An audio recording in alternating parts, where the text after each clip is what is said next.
I'm gonna tell you why I love reading. You know that phase between dreams and real life? The one that you're awake, but you aren't aware of what's going on outside your head. You can find yourself in that phase when you're amazed by something, or sad, like while reading a book or listening to music.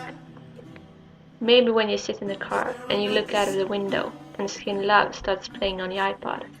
You feel a bit out of place. At that moment, you aren't sitting in a car while it's pouring outside the window and your sibling is screaming beside you and your parents aren't arguing about which radio channel they're gonna listen to. You are in your bubble, and in that bubble, nothing bad can ever happen.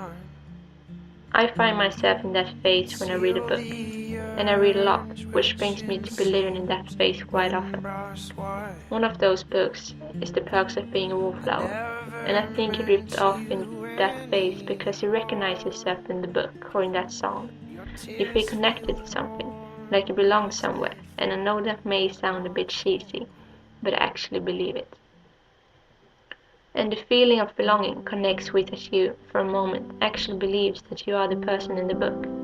You feel what the character feels, and when something bad happens to them, you feel the same. Because it seemed real. In that bubble, everything seems real, and that's because it is real. Because it is happening inside your head. And the best thing about reading books and listening to songs is that it changes you, to the better of course.